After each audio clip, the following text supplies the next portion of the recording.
নামাজ পড়ছে একজন ব্যক্তি, সে আল্লাহর সাথে সরাসরি কথা বলছে, তার পাশে কথা বলা জায়েজ নেই।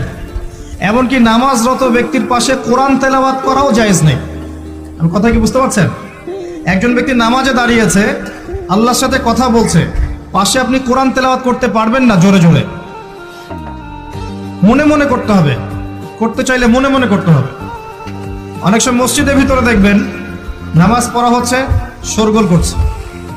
নবী সাল্লাল্লাহু আলাইহি ওয়াসাল্লাম বলেছিলেন, আখিরুজ জামানে, তিরমিজিতে আছে হাদিসটা, আখিরুজ জামানে ইসলামের নামটুকু থাকবে, ইসলামের প্রকৃত বিষয়গুলো থাকবে না।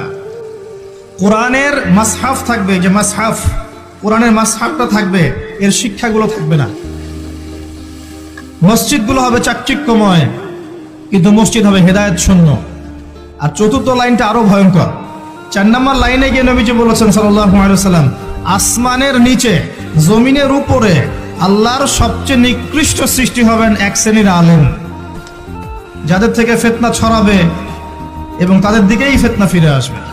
তিরমিজির মধ্যে হাদিসটা আছে, যে কোনো আলেমকে জিজ্ঞাসা করেন এটা কোন শ্রেণীর আলেম, এটা বোঝার জন্য আপনার পিএইচডি করার দরকার নাই। যারা দিনকে দুনিয়ার বিনিময়ে বিক্রি করেছে তারাই সেই শ্রেণীর আলেম। যারা সত্য কথা বলতে ভয় পেয়েছে তারাই সেই শ্রেণীর আলেম।